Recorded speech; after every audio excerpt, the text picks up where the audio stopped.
Tune to 91.2 FM radio अब्सा जो कहे दिल की बात। और मैं यानी कि फलक आपके लिए अमेजिंग सा शो लेकर आ चुके हैं। और पता है आज हमारे साथ यहाँ पर एक बहुत ही स्पेशल सी गेस्ट प्रेजेंट है और वो है शोएदा अजमेरा। सो सबसे पहले तो यहाँ पर मैं आपको बहुत बहुत वेलकम करना चाहूँगी। थैंक यू फलक। कैसे हैं आप? मैं बिल्कुल ठीक, आप कैसे हो? मैं भी एकदम बढ़िया। और कैसा लग रहा है आपको स्टूडियो में आकर? बहुत डिफरेंट, लाइक विथ रेडियो बिल्कुल डिफरेंट लग रहा है। और मैं अपने क्वेश्चंस के शेयर एक्सपीरियंसेस करने के लिए बहुत इंटरेस्टेड हूँ आगे। एब्सोल्युटली। सो अब आप सोच रहे होंगे ना कि आखिर ये है कौन, तो मैं आपको बता देती हूँ। ये एक सीए है और काफ़ी कुछ ऐसी चीज़ें बताने वाली हैं जो हमें हमारी डे टू डे लाइफ में बहुत काम आने वाली हैं, वो चाहे टैक्स के बारे में हो या फिनेंशियल ट्रांजैक्शन के बारे में। बट आई नो आप सोच रहे होंगे कि आखिर ये ब्लैक कोट क्यों पहने हैं, क्योंकि वो तो जनरली लॉयर्स पहनते हैं, right? But let me tell you कि ये सीए तो है ही, बट उसी के साथ साथ लॉयर भी हैं। एम आई राइट? यस। सो चलिए यहाँ पर अब हम आगे बढ़ते हैं और मैं आपसे जानना चाहूँगी कि आखिर आपकी जो जर्नी है ना एज अ सीए वो कैसे रही, कैसे इसकी शुरुआत हुई? Yes, CA it's chartered accountancy course. It's a very tough course सबसे पहले तो। So I decided in my schooling itself कि मुझे चार्टर्ड अकाउंटेंट ही बनना है। So once I decided that CA बनना है, सो आई हैड अ ज़ील कि मुझे उस पर बहुत वर्कआउट करना है। And I was ready to accept the challenges. I accepted the challenge. I had completed my CA in 2008 and then I got an opportunity to work with the top 10 firm in Mumbai. So मैंने Mumbai join करना prefer किया। I got other opportunities as well, but my zeal was to be into practice. जो CA practice करता है और अपनी services provide करता है इन स्पेसिफिकली टैक्सेशन। मुझे टैक्सेशन फील्ड बहुत इंटरेस्टिंग लगती है। उसमें चैलेंजेस बहुत सारे हैं, उसमें इंटरप्रिटेशन बहुत सारे हैं। तो जहाँ पे चैलेंज आता है उसे एक्सेप्ट करना मुझे बहुत पसंद है। तो therefore I had chosen being a CA। और CA कंप्लीट करने के बाद मैंने 1.5 years मुंबई में उन्हें सर्व किया। Then I started my own company as Ajmera & Co. in 2010 और तब से मैं अपनी services as a chartered accountant provide कर रही हूँ। एज अ CA मैं mainly international taxation aspects, foreign exchange aspects, forensic auditing, जो कि हम इन डेप्थ ऑडिट देखते हैं फॉरेंसिक अकाउंटिंग की। कहीं बहुत कुछ फ्रॉड्स हो रहे हैं तो फ्रॉड्स को डिटेक्ट करना, उसको प्रिवेंशन की तरफ ले जाना, साइबर सिक्योरिटी एस्पेक्ट्स जैसे जैसे हम देख रहे हैं कि ऑनलाइन वर्ल्ड में आ रहे हैं तो साइबर सिक्योरिटी की इम्पोर्टेंस बहुत बढ़ती जा रही है। Therefore I concentrated on those aspects as well. I completed this and after that because of the information technology area I completed diploma in information system audits और forensic accounting and fraud prevention का एक course होता है. This is a certificate course that I completed and then I became faculty also for post qualification courses at Institute of Chartered Accountants of India. और जो मेरा specific subject है international taxation, उसके लिए मैं बहुत सारे अलग अलग institutions में अपने seminars और lectures deliver करती हूँ, जिससे कि अवेयरनेस भी रहती है। नॉन रेसिडेंट्स के साथ ट्रांजैक्शंस बढ़ते जा रहे हैं तो हम लोग इंटरनेशनल टैक्सेशन और फॉरेंसिक प्लस फॉरेन एक्सचेंज की एडवाइजरी पे कंसंट्रेशन करते हैं। और एक और चीज़ है कि in schooling days I was in scouts and guides. तो हम लोग बहुत सारे कैंप्स में जाते थे तो वहाँ पे at night we were given कि आपको जाना है जंगल में और वहाँ पे जाके वापस आना है। सो बहुत सारे चैलेंजेस दिए जाते थे हमें। तो स्पोर्ट्समैनशिप स्पिरिट मुझे स्काउट्स एंड गाइड्स से मिली है, जिससे कि मैं बहुत सारे एरियाज में कॉन्सेंट्रेट कर पाई एज वेल एज अपने आप को प्रूव कर सकी कि being a like chartered accountant मुझे अपनी सर्विसेज अपने बेसिस पे देनी है। जी हाँ, this is the specific thing. Plus I had received many awards. मुझे बहुत सारे अवार्ड्स मिले हैं for best professional. Plus challenges बहुत सारे आए थे लाइफ में। It was not very easy कि like 18 years 3 years of articleship plus 15 years of practice. तो इस ड्यूरेशन में बहुत सारे चैलेंजेस आए।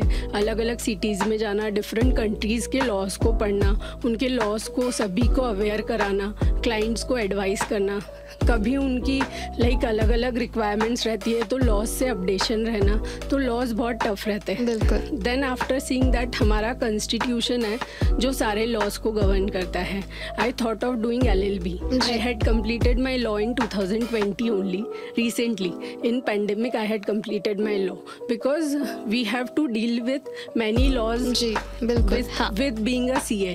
ऐसा नहीं है कि हम सिर्फ चार्टर्ड अकाउंटेंसी में ऑडिटिंग या इंटरनेशनल टैक्सेशन या डायरेक्ट टैक्सेशन या जो भी मैटर्स है सिर्फ यहाँ तक देखते हैं, हम सारे लॉज को गवर्न करते हैं एज वेल एज उनकी एडवाइजरी प्रॉपरली प्रोवाइड करते हैं. So there are many challenges which I accepted and I have like delivered on those aspects. Absolutely, बहुत ही ब्यूटीफुली आपकी जर्नी रही है और चैलेंजेस तो आते ही है ना, बट यही तो एक इंसान को टफ बनाते हैं आगे के लिए.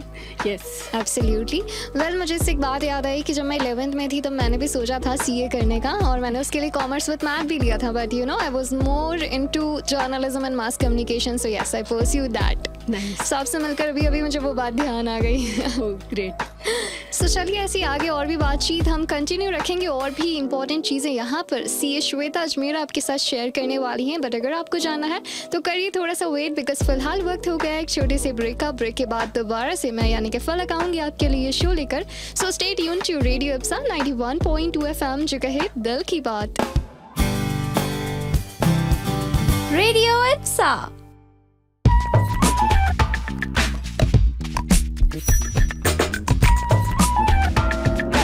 रेडियो इप्सा.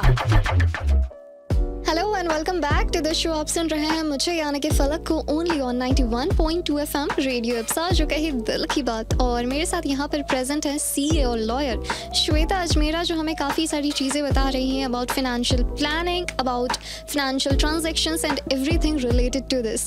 सो यस, अब यहाँ पर मैं आपसे एक और चीज़ जानना चाहूँगी कि फाइनेंशियल ट्रांजैक्शन तो हर एक इंसान करता ही रहता है, बट यू नो उसके साथ साथ हमें कुछ चीज़ों का ध्यान भी रखना चाहिए.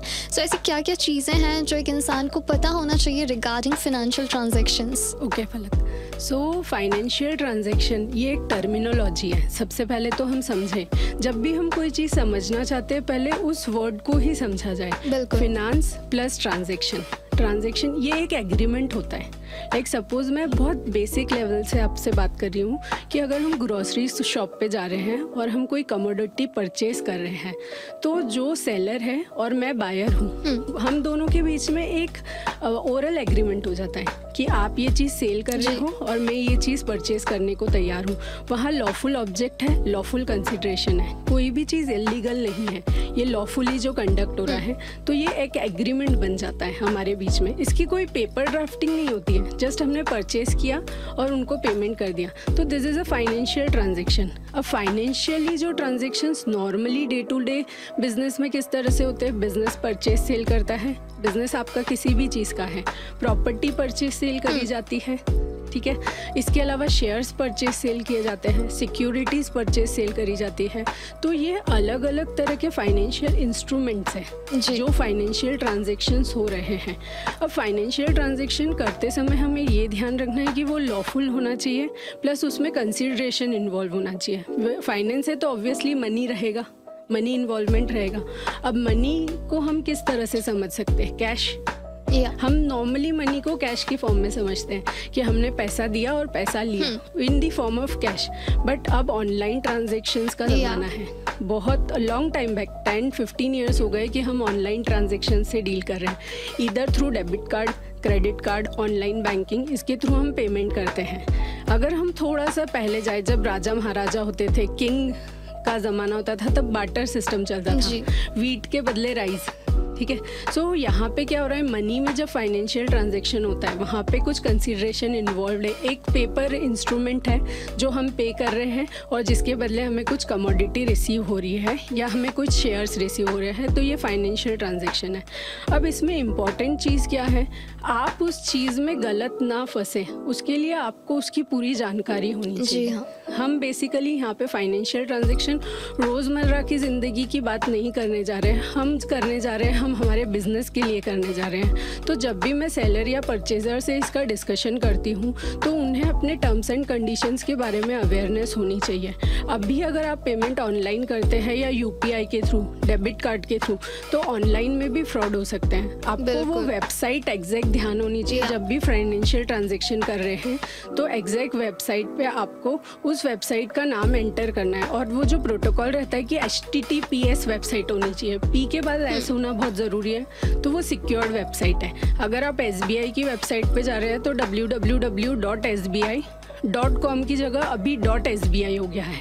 तो आपको अवेयर रहना है फाइनेंशियल ट्रांजैक्शन करते समय कि आप एग्जैक्ट टर्म्स एंड कंडीशंस को समझें पर्सन से प्रॉपरली उससे बातचीत करें, उसका टेलीकम्युनिकेशन मीडिया समझे, और बाद में जो भी ट्रांजैक्शन के थ्रू कर रहे हैं आप उस चैनल को समझें।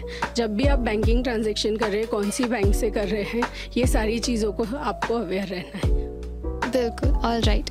सो ये चीज़ तो सच में बहुत ज़्यादा ज़रूरी है, बिकॉज ट्रांजैक्शंस तो करना ही पड़ेंगे। एंड अब इसके साथ साथ टेक्नोलॉजी इतनी बढ़ गई है, सो ऑनलाइन भी स्टार्ट हो चुका है, तो ऑब्वियसली उसमें हमें अवेयर रहना बहुत ज़्यादा ज़रूरी है। क्योंकि अभी फ़िलहाल में तो ऑनलाइन काफ़ी सारे फ्रॉड्स हो जाते हैं, काफ़ी सारे केसेस हैं जो होते ही रहते हैं। तो इसका सबसे अच्छा है कि जितने हम अवेयर रहेंगे और जितना हम अपने आप को नॉलेजेबल बनाएंगे कि कैसे ये ट्रांजैक्शन हम स्टॉप तो कर नहीं सकते, बिकॉज फाइनेंशियल ट्रांजैक्शंस हमें बिजनेस में भी करना है और डे टू डे लाइफ में भी करना है, उसे बंद नहीं किया जा सकता है। बट हम इतने अवेयर और नॉलेजेबल हो जाए कि हमारे तक फ्रॉड ना आ सके। इसमें आप पासवर्ड चेंज करते रहें, इसमें आप प्रॉपर वेबसाइट पे जाएं और फाइनेंशियल ट्रांजैक्शन करते समय जितनी टर्म्स एंड कंडीशन किसी भी पेपर पे बिना देखे साइन ना करें, ये बहुत इंपॉर्टेंट है। सो थैंक यू कि आपने इतना कुछ शेयर किया, क्योंकि यस अवेयर होना बहुत ही ज़्यादा ज़रूरी है। और ऐसी और भी बहुत सारी अमेजिंग चीज़ें यहाँ पर सीए श्वेता अजमेरा आपके साथ शेयर करने वाली हैं। बट उससे पहले वक्त हो गया एक छोटे से ब्रेक का, और ब्रेक के बाद दोबारा से मैं यानी कि फलक आ रही हूँ आपके साथ और भी अमेजिंग सी बातें शेयर करने। सो आपको उसके लिए सुनते रहना है 91.2 FM रेडियो इप्सा, जो कहे दिल की बात। Radio Ipsa.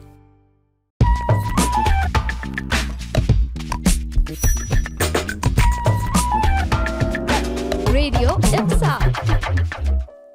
Hello and welcome back to the show. आप सुन रहे हैं मुझे यानी कि फलक को only on 91.2 FM radio Ipsa, जो कहे दिल की बात। और मेरे साथ यहाँ पर प्रेजेंट है सीए और लॉयर श्वेता अजमेरा, जिनसे काफ़ी सारी बातचीत मैं कर रही हूँ, काफ़ी सारी चीज़ें वो आपसे शेयर कर रही हैं। तो यह सब वक्त हो गया कि हम आगे और भी इंपॉर्टेंट चीज़ें उनसे जान लें। सो जैसे कि हम बात करें मिसकंसेप्शंस के बारे में और मनी मैनेजमेंट और फिनेंशियल प्लानिंग के बारे में। सो इंडियंस को इसके रिलेट में काफ़ी सारे मिसकंसेप्शंस रहते हैं, सो उसके बारे में आप कुछ बताइए। ट्रू, लाइक एक्चुअली क्या होता है कि हमने स्टार्टिंग से जो भी ट्रांजैक्शंस करे हैं वो कैश में करें। बिल्कुल।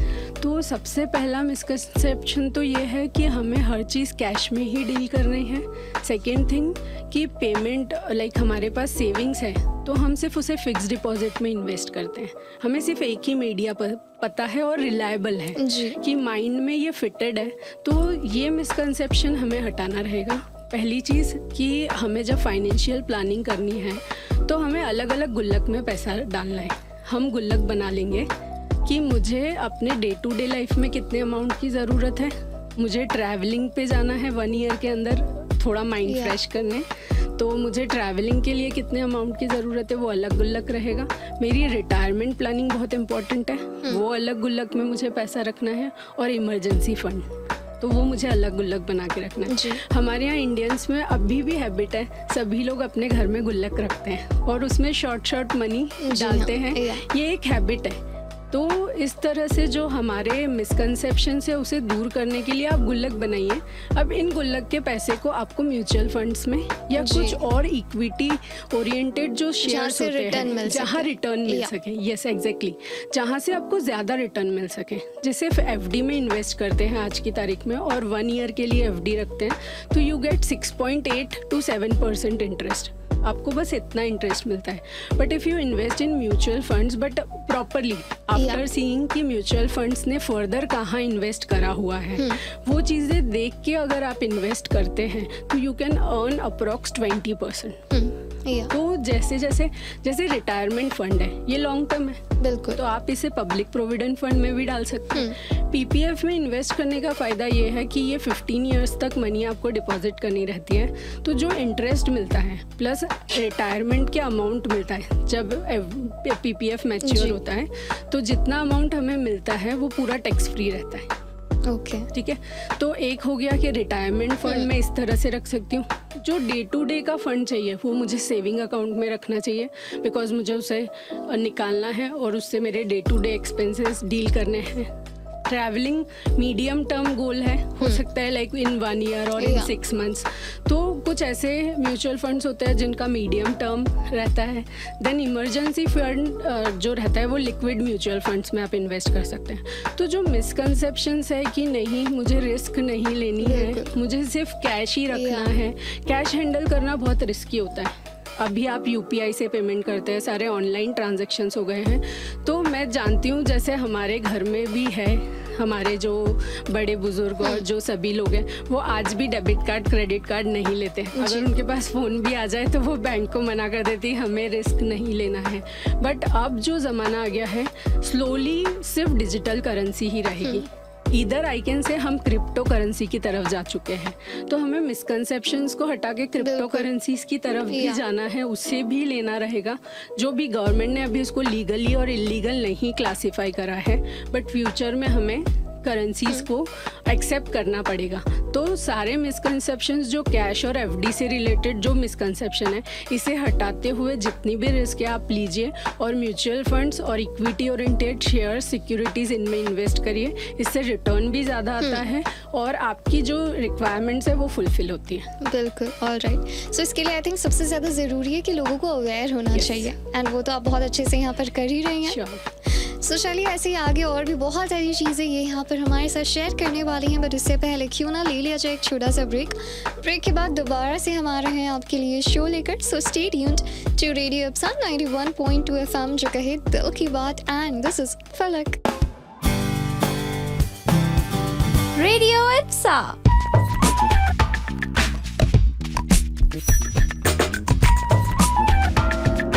रेडियो इप्सा।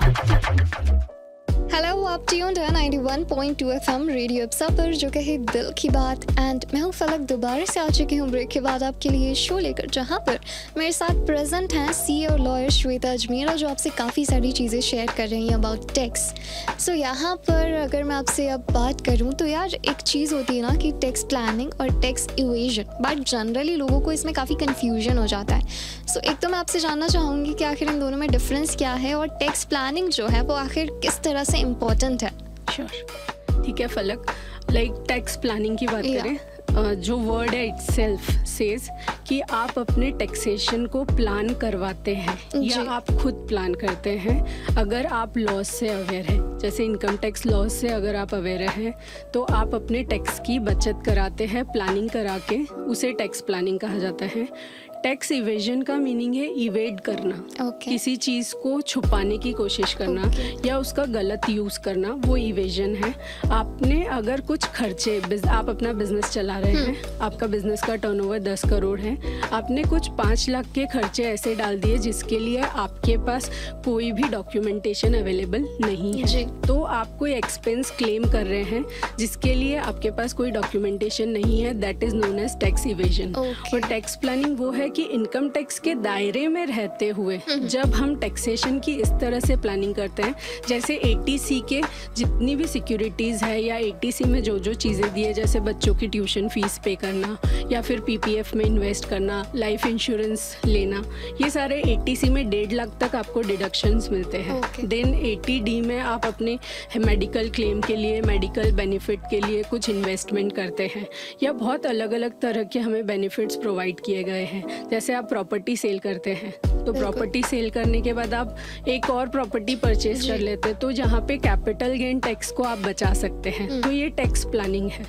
और टैक्स इवेजन और एग्जांपल से देखें तो जैसे कि आप सैलरी रिसीव करते हैं, आपको हाउस रेंट अलाउंस आपका एम्प्लॉयर देता है, तो हाउस रेंट अलाउंस जब आपको मिल रहा है तो आपने जो रेंट की रिसीट्स दी है अपने एम्प्लॉयर को वो ज़्यादा बढ़ा चढ़ा के दे दी है, या आप एचआरए कुछ हाउस रेंट पे नहीं कर रहे हैं फिर भी आपने वो क्लेम कर लिया है। या बहुत सारे केस में ऐसा होता है, पहले ऐसा किया जाता था, अभी पूरे जो टेक्नोलॉजिकल वर्ल्ड में अब पॉसिबल नहीं है। लोग सिर्फ एक मेल मेंबर इनकम अर्न करता था, बट फैमिली में 4 मेंबर्स हैं तो चारों के अकाउंट में इनकम दिखा देते थे।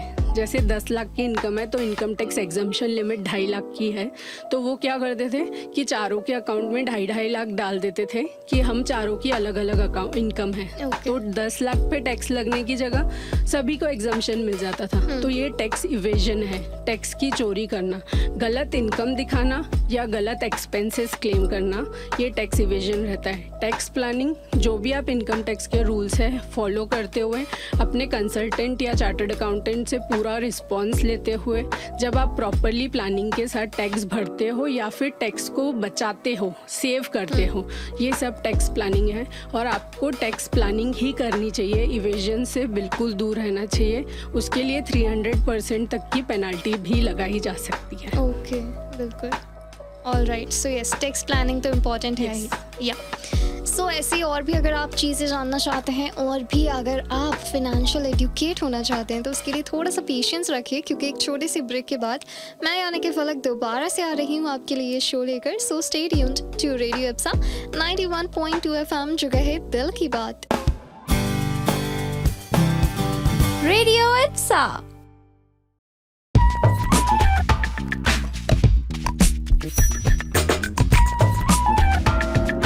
रेडियो इप्सा।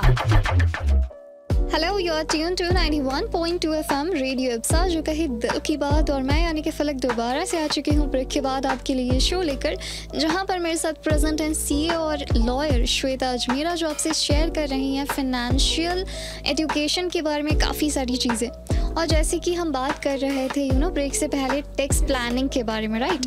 सो काफ़ी सारे टैक्स डिडक्शन और टैक्स इन्वेस्टमेंट इंडिया में पॉसिबल हैं और अवेलेबल हैं इंडिविजुअल्स के लिए। सो उसके बारे में बताइए ताकि जो हमें सुन रहे हैं वो भी अवेयर हो सकें। बहुत अच्छा क्वेश्चन है ये। डिडक्शंस और इन्वेस्टमेंट दोनों अलग कंसेप्ट हैं। ओके। अगर हम इनकम टैक्स की बात करें तो इनकम को 5 हेड्स में क्लासिफाई किया है। पहला हेड होता है इनकम फ्रॉम सैलरी। तो सैलरी में आपको फ्लैट डिडक्शन मिलता है 50,000। कोई भी इंडिविजुअल जो सैलरी अर्न करता है उसको 50,000 तक का डिडक्शन मिल जाएगा, उसको उस पर कोई टैक्स देने की ज़रूरत नहीं है। सेकेंड हेड आता है इनकम फ्रॉम हाउस प्रॉपर्टी। तो सपोज आपने हाउस प्रॉपर्टी खरीदने के लिए लोन लिया हुआ है, तो उस पर आप जो इंटरेस्ट पे करते हैं तो वो 2 लाख तक आपको वहाँ पे डिडक्शन मिल जाता है हाउस प्रॉपर्टी हेड में। देन आता है इनकम फ्रॉम कैपिटल गेन्स। तो कैपिटल गेन्स हेड में आप जो भी इनकम, लाइक जैसे आपने अपनी प्रॉपर्टी सेल करी है, शेयर सेल करे हैं, ये जो भी कैपिटल एसेट सेल करी है उसमें आप जितना भी अर्न करते हैं उसमें सेक्शन 54 के डिडक्शंस ले सकते हैं। या तो नई हाउस प्रॉपर्टी परचेज कर सकते हैं या फिर अलग बॉन्ड्स परचेज कर सकते हैं जिसमें कि आपको डिडक्शन अवेलेबल रहता है। नेक्स्ट हेड आता है आपका income from business and profession. तो बिजनेस एंड प्रोफेशन के अंदर आपने जितनी भी इनकम अर्न करी है उसमें जितना भी खर्चा लगता है बिजनेस को रन करने के लिए, जैसे आपने रेंट पे किया है, तो ये सभी के डिडक्शन मिलते हैं। यहाँ पे इम्पॉर्टेंट एस्पेक्ट एक आता है TDS का, टैक्स डिडक्टेड एट सोर्स। जब भी आप बिजनेस एंड प्रोफेशन में डील करते हैं और आप कुछ ऐसे पेमेंट्स करते हैं जैसे कि कॉन्ट्रैक्टर को या सैलरी को, सैलरी हेड में पेमेंट हुआ है, तो इन पेमेंट्स को करते समय हमें टैक्स के प्रोविजंस जो TDS के है वो ध्यान रखना है। और अगर उस पर टैक्स डिडक्शन करना है तो आपको डिडक्ट करके ही वो पैसा पर्सन को देना है, एल्स वो डिडक्शन नहीं मिलेगा। ये बहुत इंपॉर्टेंट कंसेप्ट है। Then income from other sources आता है, उसमें आप जो भी इनकम अर्न करते हैं, like from race horse, suppose आप कोई गेम्स खेलते हैं या गिफ्ट्स आपको रिसीव हुई है जो कि टैक्सेबल है और उसको अर्न करने के लिए कुछ खर्चे आपने इनकर करे हैं तो वो एक्सपेंसेस आपको डिडक्टेबल रहेंगे। ये होता है डिडक्शन जो कि हर हेड में मिलता है। अब दूसरी बात आती है इन्वेस्टमेंट्स। तो हम जितनी भी इनकम अर्न करते हैं, इनकम टैक्स डिपार्टमेंट चाहता है कि हम हमारे फ्यूचर के लिए कुछ मनी को सिक्योर करें, हम कुछ इन्वेस्ट करके रखें। जैसे कि इन्वेस्टमेंट हमने करके रखा है पब्लिक प्रोविडेंट फंड में, या हमने कोई हाउस प्रॉपर्टी के लिए स्टैम्प ड्यूटी परचेज पे करी है तो उसके रिगार्डिंग हमको कुछ डिडक्शन मिलता है। उसके अंदर LIC परचेज करी है, लाइफ इंश्योरेंस कॉर्पोरेशन, तो उसका हमें डिडक्शन मिलता है। पोस्ट ऑफिस सेविंग्स में हमने कुछ इन्वेस्ट किया है तो वो इन्वेस्टमेंट का हमें बेनिफिट मिलता है। उसके अलावा अगर हमने FD 5 ईयर्स की टैक्स सेविंग FD कराई है तो हमें 80C में इन्वेस्टमेंट बेनिफिट मिलता है। Then there is section 80D जिसमें कि हम मेडिकल इंश्योरेंस लेते हैं। मेडिकल मेडिकल प्रीमियम पे करते हैं, प्रिवेंटिव हेल्थ चेकअप करवाते हैं, तो उसमें 5,000 से 25,000 और सीनियर सिटीज़न है तो 50,000 तक का इन्वेस्टमेंट का डिडक्शन हम क्लेम कर सकते हैं। इसके अलावा 80E कंसेप्ट होता है सेक्शन, जिसमें कि हम इंटरेस्ट ऑन लोन, हमारे एजुकेशन को, हम अपने एजुकेशन को बढ़ावा देना चाहते हैं तो उससे रिगार्डिंग कुछ इंटरेस्ट के लिए हमने कुछ लोन लिया हुआ है तो वहाँ पे भी हमें ये डिडक्शन मिलता है। तो कुछ इन्वेस्टमेंट्स है और कुछ डिडक्शंस है जो हमें इनकम टैक्स एक्ट में प्रोवाइड किए गए हैं। All right. अच्छा, जैसे कि जो गुड्स एंड सर्विस टैक्स होता है जिसको हम GST बोलते हैं, ये किस तरह से स्मॉल बिजनेस ओनर और कंज्यूमर को इम्पेक्ट करता है? यस, देखिए GST जो है वो इनडायरेक्ट टैक्स है जी, ठीक है। एक होता है डायरेक्टली जो टैक्स, इनकम टैक्स है वो डायरेक्ट असेसी पे, पर्सन पे लगाया जाता है। GST जो है वो इनडायरेक्टली वसूला जाता है। जब भी आप कोई भी चीज़ परचेज करते हैं उसमें टैक्स जोड़ के ही आपसे पैसा लिया जाता है। सपोज आप कोई स्टोर पे जाते हैं और जैकेट परचेज करते हैं तो जैकेट परचेज करते समय आपने 1500 पे करें तो that would be inclusive of GST। तो ये कंज्यूमर को ये इफेक्ट करता है कि कंज्यूमर जो भी चीज़ परचेज कर रहा है उसमें GST कंपोनेंट इंक्लूडेड रहता है। वो GST का पैसा गवर्नमेंट को दे रहा है, खुद ही दे रहा है। जितनी भी कमोडिटीज़ वो परचेज कर रहा है उसके लिए वो पैसा खुद दे रहा है। अब स्मॉल बिजनेस ओनर्स की बात करें तो जिनका टर्नओवर, जब उन्हें GST रजिस्ट्रेशन नहीं लेना है, उनका टर्नओवर 20 लाख से कम है अगर सर्विसेज हैं और 40 लाख से कम है अगर गुड्स है तो फिर उस केस में उन्हें ITC जो इनपुट टैक्स क्रेडिट होती है उसका बेनिफिट नहीं मिल पाता है स्मॉल कंज्यूमर्स को। बट एक फ़ायदा ये हुआ है GST आने से, एंट्री टैक्स हट गया है जो स्टेट लेवल पे अप्लाई होता था, एक्साइज ड्यूटी बहुत सारे केसेस में हटा दी गई है, तो ये सारी चीज़ों के बेनिफिट GST में इंक्लूड कर लिए हैं। तो GST आने से जो हमारी कॉस्ट है वो कम हो गई है और कॉस्ट कम होने से कंज्यूमर पर इसका बर्डन कम हो गया है। All right. सो एक तरह से ये हमारे लिए हेल्पफुल है। Yes, all right. सो फिलहाल तो हमने जाना टैक्स डिडक्शन, इन्वेस्टमेंट के बारे में, और इसी के साथ साथ यहाँ पर और भी अमेजिंग चीज़ें आपको जानने को मिलेगी और भी बहुत सारी चीज़ें जो आपको पता होना चाहिए as a consumer, as an individual, वो सब आपके लिए लेकर आएंगे। बट उससे पहले वक्त हो गया एक छोटे से ब्रेक का, सो आपको कहीं नहीं जाना है। Stay tuned to radio Ipsa 91.2 FM जो कहे दिल की बात, and this is Falak. Radio Ipsa.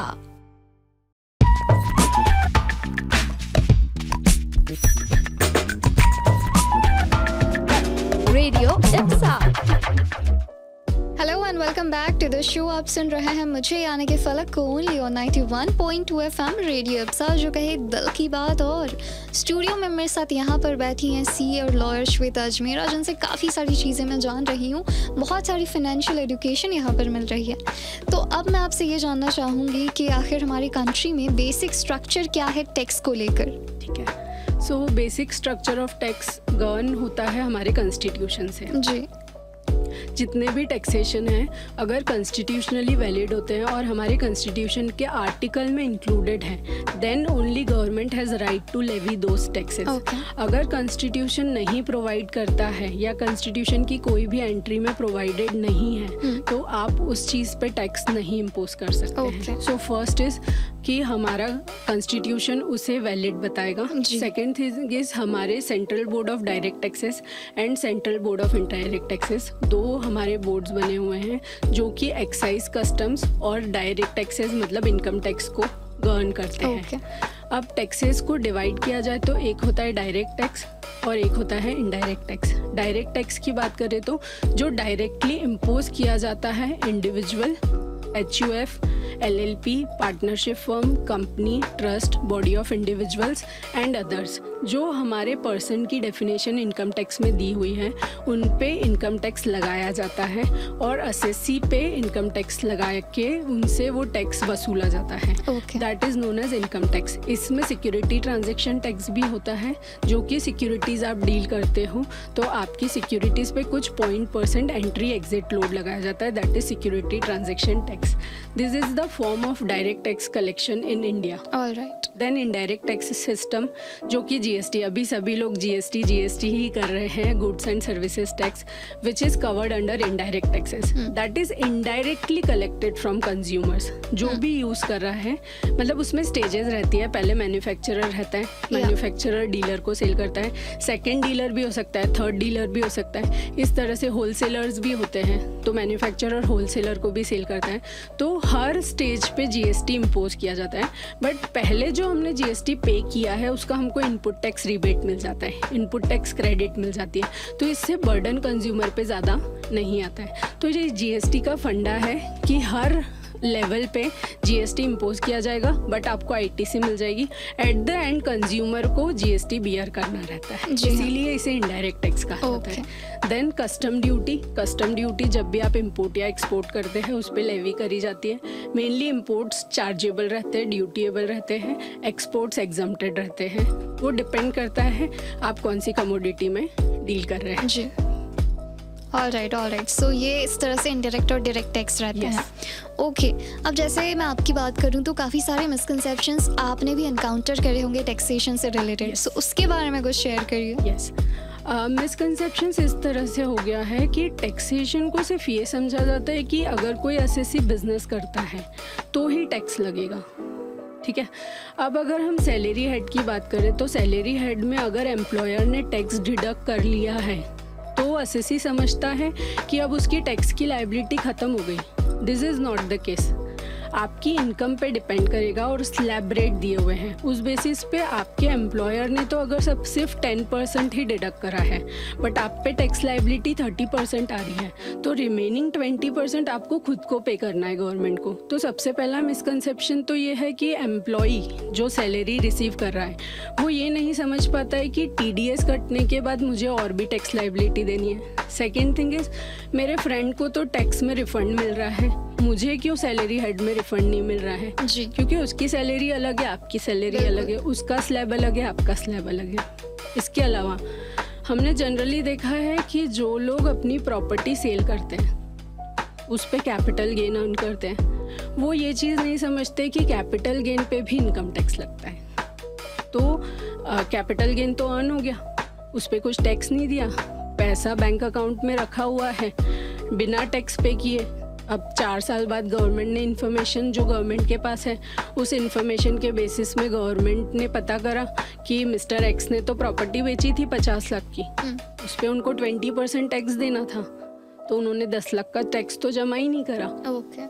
उस पर फिर इंटरेस्ट लगेगा, पेनाल्टी लगेगी, ये सारे नोटिसेस रिसीव होते हैं. तो सबसे बड़ा मिसकंसेप्शन ये भी है कि लोगों को ये अवेयरनेस नहीं है कि प्रॉपर्टी बेचने पे भी टैक्स लगाया जा सकता है. जी हाँ. देन हाउस प्रॉपर्टी, आप रेंट देते हो किसी को, ये भी उसकी इनकम है.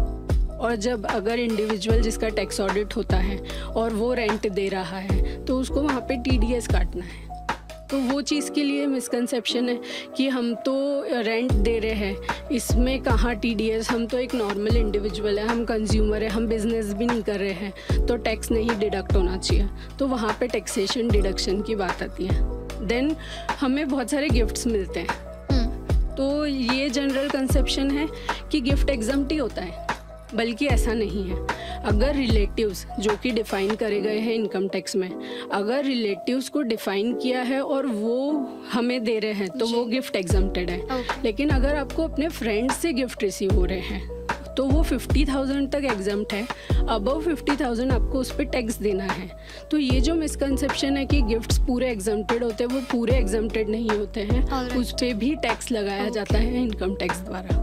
सो this are the misconceptions, major misconceptions. Okay. All right. तो काफ़ी कुछ जानने को मिला कि किस तरह से लोग अवेयर तो हैं पर इसके अलावा भी इतने सारे मिसकंसेप्शंस भी प्रेजेंट हैं. और ऐसी और भी अमेजिंग बातें आपको जानने को मिलेगी, बट उससे पहले ले लेते हैं एक छोटा सा ब्रेक. सो ब्रेक के बाद दोबारा से मैं यानी कि फलक आपके लिए लेकर आ रही हूँ इस show. So stay tune to radio Ipsa 91.2 FM, जो कहे दिल की बात. रेडियो इप्सा.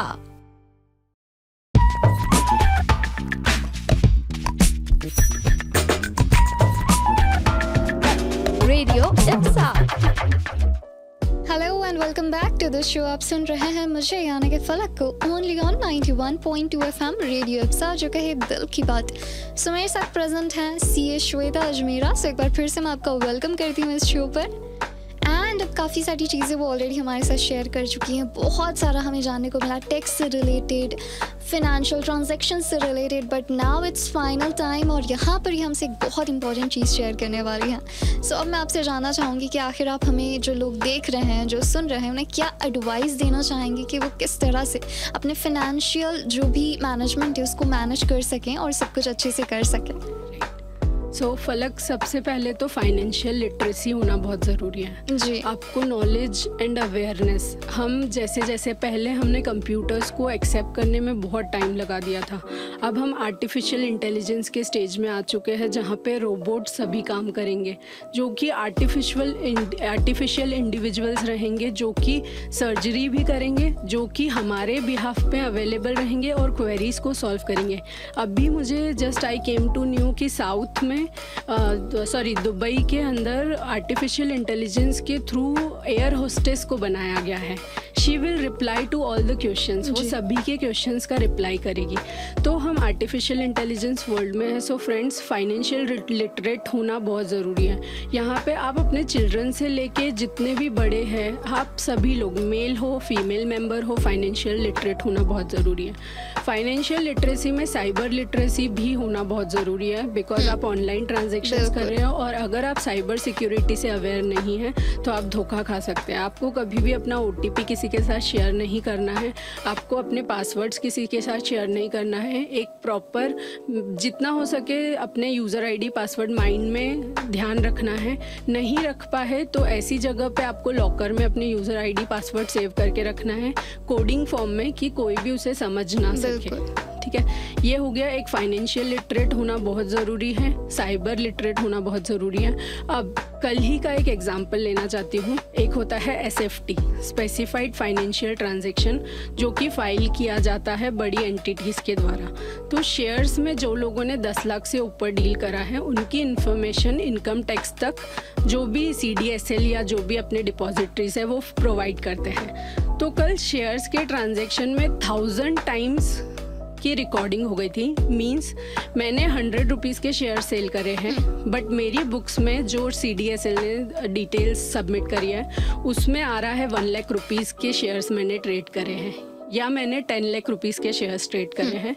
उस बेसिस पे एडवांस टैक्स जो 15 मार्च तक मुझे जमा करना है, उसका नोटिस आ जाता है इनकम टैक्स डिपार्टमेंट से कि आपने शेयर्स में 10 लाख का ट्रांजैक्शन करा है और आपको इतना एडवांस टैक्स जमा करना है, जो आपको 15 तक करना है, जिसके लिए कि पर्सन लायबल ही नहीं है। Mistake of filing of SFT, specified financial transaction, जिसके से बहुत सारे असेसीज को ये नोटिस आया है, बट इनकम टैक्स डिपार्टमेंट ने तुरंत एक्शन लिया और कहा कि आप इस नोटिस को अवॉइड करें, ये मिस्टेक के कारण हुआ है। सो फ्रेंड्स, आर्टिफिशियल इंटेलिजेंस में आपका जो डेटाबेस है वो इनकम टैक्स में हर तरीके से पहुंच रहा है। आप शेयर्स में डील कर रहे हो तो शेयर्स का डेटा पहुंच रहा है, आप प्रॉपर्टी में बेच रहे हो तो प्रॉपर्टी का डेटाबेस पहुंच रहा है, आप म्यूचुअल फंड्स में डील कर रहे हो तो म्यूचुअल फंड्स का डेटा पहुंच रहा है, क्रेडिट कार्ड से पेमेंट करते हो तो वो डेटाबेस भी इनकम टैक्स तक पहुँच रहा है।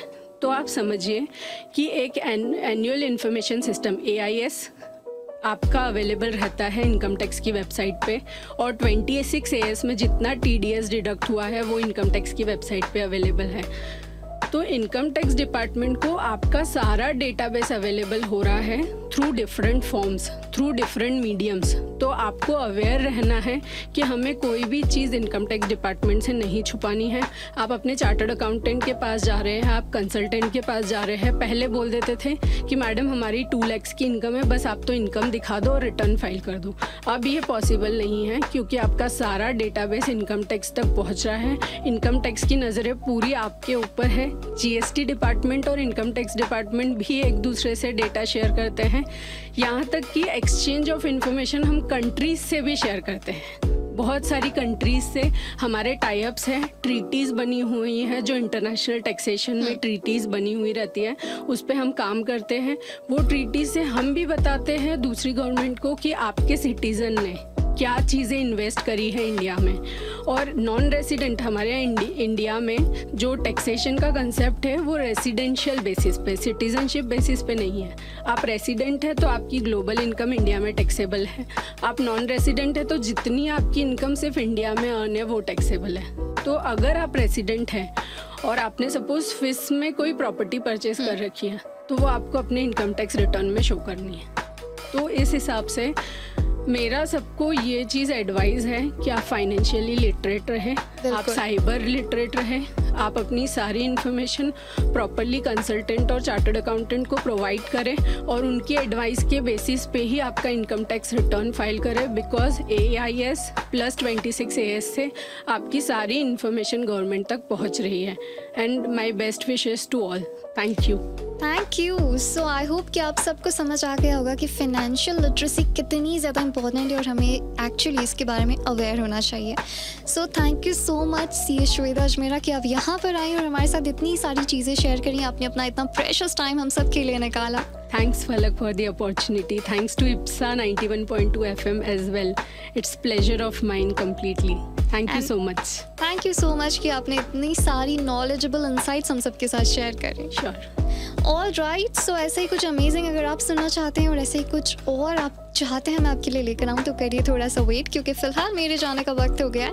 बट नेक्स्ट टाइम भी ऐसा ही कुछ लेकर मैं आपके लिए आने वाली हूँ। So for that stay tuned to radio IPSA 91.2 FM, जो कहे दिल की बात। And this is Falak. Radio IPSA.